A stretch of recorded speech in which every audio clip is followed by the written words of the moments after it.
Hello everybody, Hassan here, engineer, MBA, and ultimately an investor. And in today's video, I wanted to talk about Dogecoin. Is it a joke, right? And is it still a joke? So before we do that, guys, please like this video, hit that like button, smash it, subscribe, and if you really want our videos to get to you faster, you can always hit that notification bell, and our videos will get to you faster.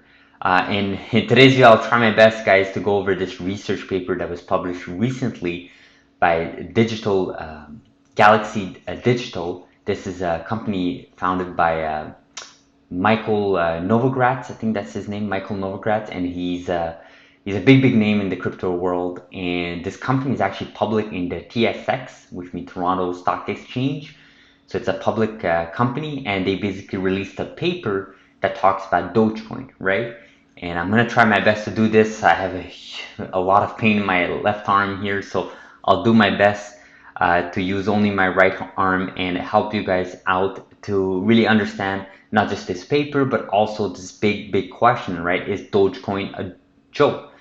So before we do that, let me just step back a little bit and talk about a little bit about Dogecoin. So first of all, we saw in the previous video that Dogecoin is unlimited supply, right? It was meant to be a meme coin. It was meant to be a joke, right? And the founder, he actually went on Reddit maybe a few months ago, and he actually published a big post saying how he no longer has any Dogecoin. He never expected Dogecoin to be this much, and it was really interesting to see his perspective. I found it a little bit weird that he had to go on Reddit and mention this, as Dogecoin has gotten a lot of traction recently, but it is what it is. But he did confirm he has no specific coin in his portfolio. I'm sure people donated him some Dogecoin since his Reddit post, but it is what it is. So just to understand that this asset, this Dogecoin cryptocurrency, was really meant to be a joke, and it was meant to lighten the mood in the crypto world, where at the time and still today, it's really meant to be serious, right? We talk about Bitcoin, we talk about Ethereum, how it's very serious, it's very DeFi, it's very we talked about governments, we talked about how printing fiat money is really out of control, and you need some sort of means to combat against those types of behaviors from communities. So it's really serious. It's really it's a big topic, and the fact that Dogecoin comes in and lightens the moods, it makes sense to have this type of they call it a meme coin, they call it a joke coin. And really what happened in the recent months is that it really put people into perspective. Is it really a joke, right? Is it really a meme coin? Because there's so much support, there's so a big rally behind it, there's many people. We talked about how Elon Musk is a big supporter of Dogecoin, and so that's why this research paper was published, right? It was published literally yesterday. So really interesting, guys. So let's go over this paper really quickly. I highlighted a few things, but not that many things, but we'll do it together. So here in this paper, it says, in this report, we tell the story and okay, the shortcoming, why Dogecoin is one of the crypto's most interesting phenomena. So really interesting, and to go over the history, we will definitely not do that in this video. I'll link the paper in the description below for you guys to refer to. But so here, interesting here, it says it's ultimately a Bitcoin fork. And what is a Bitcoin fork, right? Again, these are developer technical terms, but basically forking means that you basically take a source code, in this case Bitcoin source code, and you basically publish it by changing certain parameters in the code. In this case, this is how Dogecoin came alive back in 2013, right? It came alive by basically taking Bitcoin source code and then basically forking it and changing parameters in such that there's unlimited supply and there's other obvious changes. So that's how it was done. And then here they state the world's most adopted currency. So it's really interesting, guys. Really interesting that this report, really lays down the history and really talks about how it was meant to be a joke. But then this is what I want to talk about in this report, how it really gets serious, and then they start talking about the price of Dogecoin. You've seen it has outperformed every single other cryptocurrencies or any other asset, as a matter of fact. So really big jump from from Dogecoin here. And then you see here the trading volume, right? What does trading volume mean? That basically, what's the amounts of Dogecoin being transferred from wallet to wallet. So, think about if you send me a Dogecoin, the volume then becomes that Dogecoin that was sent. So you can see that the volume also is increasing, right? And part of the volume is also people buying Dogecoin or selling. So that's definitely part of that. But you can see that over the years, it has improved, right? That volume has increased significantly. They talk about how the Dogecoin was founded in 2013 by um, this person Jackson Palmer, which like I mentioned, he did make a Reddit post talking about how he never expected Dogecoin to be this big recently. There's a big subreddit of Dogecoin, very popular subreddit. I highly recommend you guys, if you're interested in Dogecoin, to look into it. So there's definitely a subreddit. There's so many posts out there. There's troll posts, there's serious posts, there's people talking about how they changed their lives. But most importantly, guys, what I wanted to talk about is how the community of Dogecoin is big, right? And this is what maybe this video boils down to, right? Yes, maybe it was meant to be a joke, but what is the value of an asset, right? What does actually giving a value of an asset mean? It really means what you and I decide, right? But in a larger scale, what the people in the markets decide, right? So yes, it could be a joke. Yes, it could be unlimited supply. Yes, it could be meant to be a joke initially, but ultimately, if you and I decide that this is the most valuable asset in the world, then that's the most valuable asset in the world, right? Even though the utility is so low, right? What can you do with a Dogecoin? Like, it won't feed you. You cannot, it's not a house. You can't, uh, it doesn't really serve that much utility other than obviously being a store of value, perhaps, or being a currency of sort, or being a meme coin, right? Um, so really interesting. What was really a defining moment for this coin is in 2014, there's this Jamaican bobsled team in the Winter Olympics that qualified, and this team was funded by that Dogecoin community on Reddit, and you can read that over here. They talk about it. So that was a big moment for Dogecoin. I think this was maybe the early signs that this coin, yes, it's meant to be a joke, but there's a lot of good things coming out, and then this is where the Reddit community started talking about tipping, right? There's many people that tipped Dogecoin. And again, guys, the value of Dogecoin at the time, this was way under 1 cent, okay? This was very a low single value for one Dogecoin. So people were tipping it, transferring thousands and thousands of Dogecoins. Now today, I think it's trading over 60, 70 cents US. So I don't think you see this much tipping, this much donations at this point, but just be aware that this did happen in the past, and this is how it really got traction, right? Those types of that type of community support. Then you see Dogecoin price versus Bitcoin price. Okay, this is just a comparison, and really you see the timeline here of Bitcoin. Obviously, Bitcoin being the first and having impacts over Litecoin and other such cryptos.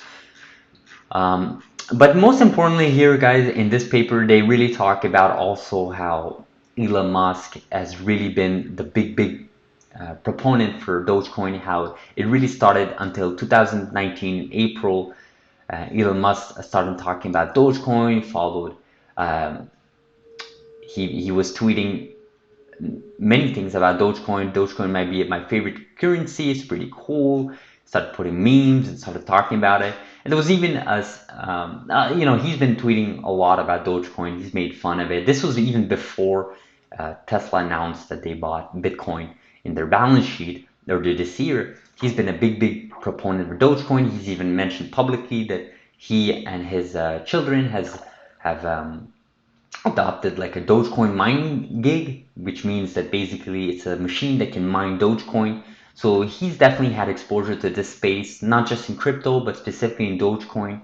And then you see here a really nice chart. And I guess what this chart really talks about is how the Dogecoin price has been fluctuated, has Elon Musk tweeted. So, take it for what it is. I mean, it's really interesting to see that, every time Dogecoin is mentioned by Elon Musk on Twitter, and obviously Twitter is a big medium for Elon Musk. He has many millions of followers, so whatever he tweets gets attention. So it makes sense, right? If you have attention on a Dogecoin on Twitter from Elon Musk, then it will fluctuate the price. In this case, it looks like the price increases over time, right? Although I wouldn't say it's a perfect correlation, but it's still nice to see that. And then you can see here the number of addresses, right? What is an address? It's basically a unique wallet or address that really contains Dogecoin, right? In theory, you would like to believe that one address is associated to one person, but you can have many addresses for one person, right? You can have many wallets for one person. So it's not a one-to-one ratio, not at all. But it's really interesting that over time, a lot of people have owned a lot more Dogecoin over time, right? You can see that here from 2014 all the way to today. You see those addresses with non-zero balance, which means that it has at least one or more Dogecoin in those addresses have been increasing. So you see, guys, there's adoption rate of this cryptocurrency. It did start as a joke, it did start as a meme coin, but ultimately it has been adopted by the community, and you can see here that over time things are looking very positive. You can see Dogecoin nodes. What is a node, right? It's basically, I mean, these are technical terms, but just know that the nodes are spread out a little bit internationally. Yes, it's very focused on US, but there's other places like Denmark, Canada, China, and so on that are running these nodes, and they have these mining rigs set up around the world. And obviously there's a lot of comparison with Bitcoin and Dogecoin, but you could compare Dogecoin with other cryptos as well, but Bitcoin is usually the de facto one to compare in terms of market cap, in terms of supply cap, in terms of hash rate. And these are very technical terms. I definitely don't want to bore you guys with those terms, but just know that this paper, what it's trying to do is it's trying to debunk this myth that yes, it was meant to be a joke coin, but they don't believe that it's necessarily a joke coin anymore. Although it's still, you know, being used as a meme around the net, right? You see Dogecoin, people making fun of it, people just like, talking about it as a joke, but ultimately the value is still increasing, the adoption rate is increasing. You see people like Elon Musk that, are really behind this technology, and it's really interesting to see how this paper really talks about the holdings of several addresses, how it's been increasing, and how really, really, really, really the ownership concentration has been shifting towards a more general public, right? This was a big, big problem with Dogecoin at the beginning, that you only had a few addresses with many, many Dogecoin in them.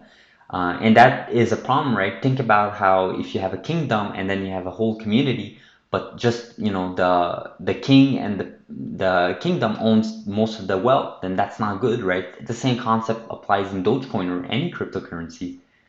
You want those cryptos to be spread out, right? And this is a really nice comparison here. Again, it's not apple to apple. It's definitely different, although it's still crypto. The fact that Bitcoin holdings compared to Dogecoin holdings looks, I wouldn't say the same, but there is some sort of resemblance, right? You see that percentage wise, the number of supply of Dogecoin is spread out in different addresses. Yes, there's still dominant players that own the most Dogecoin, but this has been a trend that's been reversing. And again, guys, when we talk about one address, it could be a exchange, it could be a trading exchange like Binance, Coinbase. Coinbase doesn't offer Dogecoin, sorry, but like CoinSquare. And by the way, if you guys want to trade cryptocurrencies, if you're Canadian or even international, look in the description below. There's a direct link for CoinSquare. They're a great, great service, but just FYI. So guys, you see here a lot of great information graphs. You're really comparing Dogecoin with Litecoin, Bitcoin, the mining, the hash rate, and so on. And really, I wanted to end this paper really by highlighting here these points, right? So as of today, there's a few notable things that we can talk about Doge. It's the best performing asset to date, this we know. It is more people are owning Dogecoin than ever. I've seen many of my friends that have never been exposed to Doge cryptocurrencies, and they've heard about it, but Dogecoin is literally the first cryptocurrency that they're holding and getting into. So this is great. The adoption rate is increasing. There are more addresses. We talked about this. The network has never settled as much as value as it does today. So as we increase The adoption rate, there's more people transacting in Bitcoin, in Dogecoin, which means that more Dogecoin are being transferred from wallet to wallet, addresses to addresses. So, and it's never been more profitable to mine Dogecoin. So many uh, people, institutions are looking into how to mine more Dogecoin because it's profitable, right? Ultimately, we want more profits, right? And this is a great way of doing it. And then obviously they end the paper saying that the world's richest person has taken up the community bestowed as CEO of Dogecoin. So this is obviously a reference to uh, big time supporter Elon Musk. And obviously it talks about how it's still deficient compared to Bitcoin. So I won't go over these negative points, but just know that obviously we talked about in the previous video, Dogecoin, it was never meant to be a competitor to Bitcoin. But I do want to end this video by stating that I don't think anyone can really predict the price of a single Dogecoin or Bitcoin or Ethereum or any of these cryptocurrencies, because what matters at ultimately it's what is the value given by the people, by the market, right? It doesn't matter if the utility is low. It really doesn't really matter if the supply is limited or unlimited with respect to its valuation that me and you would give to it, right? Obviously, me and you, it's a very small scale. It's much more complex than that. There's many people, many systems that really give this type of value to any asset. But ultimately, if the community decides that Dogecoin is not just a joke, but it is actually a cryptocurrency that is meant to be adopted by people around the world of all ages, and yes, it was meant to be a joke at the beginning, but now it has really grown into something serious, into something a little bit more serious, maybe not that serious, but definitely a little bit more serious, and it's being adopted around the world by many people, and the addresses of the number of Dogecoin in them is increasing. I really do believe this is an asset everyone should be looking out for. Again, this is way too early, guys. I wouldn't look at those specific prices from day to day. I would look at this at long term, right? We took a look at how some of these graphs are showing that the adoption rate is increasing. So really interesting, guys. This is what I want to talk about in this video. Look over this Galaxy Digital research paper and maybe give my inputs on it. The last thing I will say, guys, is what does it say about fiat currency if the value of Dogecoin, which is meant to be a joke, Dogecoin was meant to be a joke, increases every single day across the long term? What does it say about fiat currency? If you have any comments on that, you can leave that comment in the description below. In the comment section, I'd love to hear what you guys think. I know there's many supporters of Dogecoin. So, and again, in this channel, we cover all sorts of technologies. We want to help you guys with that information so you guys can make your own informed decision. But just don't forget, guys, this space is extremely risky. If you cannot stomach a 50, 60, 70% loss from its all-time highs, definitely this space is not for you. So do your own research, make your own informed decision. We are here to help you, to provide you information, but we do not provide financial advice, as always. So we'll end this paper like this. Hopefully you guys appreciate this video. If anything, you guys can ask me a question in the comment section. We'll answer you ASAP. Thank you very much. Have a great day. Thank you.